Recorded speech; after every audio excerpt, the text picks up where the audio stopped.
Bénédicte de Raffelis 60, bonjour. Bonjour. Vous êtes la fondatrice de Clustry. Clustry est une start-up, on peut dire ça aujourd'hui. Vous êtes une start-upeuse, vous avez créé Clustry en 2013. D'où vient ce nom? Alors d'abord, je préfère le terme d'entrepreneur au terme de start-upeuse, parce que je pense que start-upper, start-upeuse, ça répond surtout à une mode aujourd'hui qui est qu'on pousse les jeunes à créer leur entreprise. Mais finalement, quand on est entrepreneur, ce qu'on cherche à faire, c'est porter un projet, c'est construire une entreprise. Et donc voilà, c'est plus le terme d'entreprendre qui, moi, me correspond. Ensuite, sur ce que veut dire Clustry, c'est la concaténation entre deux mots.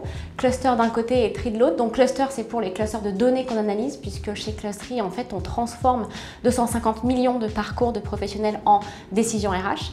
Et de l'autre côté, tree, en fait, c'est pour deux dimensions, les arbres décisionnels qui font partie en fait d'une technologie qu'on fait en algorithmie. Et puis la deuxième dimension, c'est les branches d'arbres, les ramifications qui sont en fait l'image des parcours que l'on analyse et que l'on propose à nos clients. Et vous avez réussi à vendre un concept, lever des fonds, sans même avoir créé le projet en lui-même. Il n'y avait pas de produit, oui. Il n'y avait pas une... Comment vous avez fait? Je pense force de conviction. Je pense que c'est ça qu'on cherche aussi à avoir dans une aventure entrepreneuriale, c'est est-ce qu'on arrive à convaincre les autres, parce qu'il faut faire ça tout au long de la vie de l'entreprise, convaincre des clients, convaincre des investisseurs, convaincre une équipe, donc avoir de la résilience.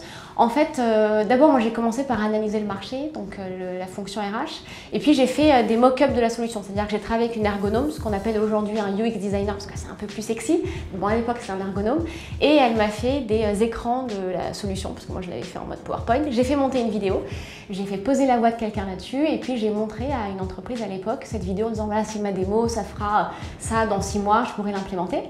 Donc j'ai réussi à vendre grâce à cette démo et puis après je me suis dit bon maintenant il faut peut-être construire le produit et je pense que j'étais un peu naïve parce qu'en 6 mois c'était tout juste impossible et j'ai commencé à travailler avec des freelances et puis quand je me suis aperçue qu'il fallait que j'aille beaucoup plus loin et qu'il fallait que je fédère une équipe, là j'ai levé des fonds parce qu'avec 100 000 € sur le compte on peut attirer une ou deux personnes mais pas une équipe de tech vraiment conséquente dont on a besoin ici.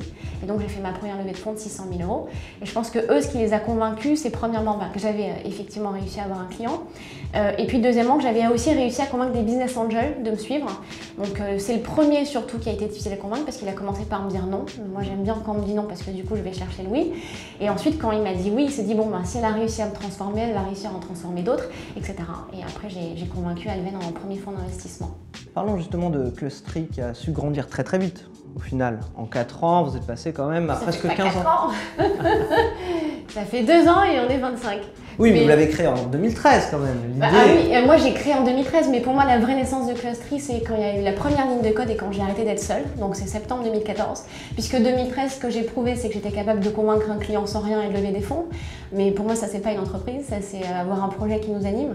Mais la vraie naissance c'est septembre 2014 quand j'ai recruté Benjamin qui a développé toute la partie technique et quand justement on a eu la première ligne de code sur le produit. Ça c'est la vraie naissance. Et comment on construit une équipe capable d'innover justement? À partir d'un Benjamin, vous arrivez à construire une quinzaine de personnes fidélisées autour de Clustry.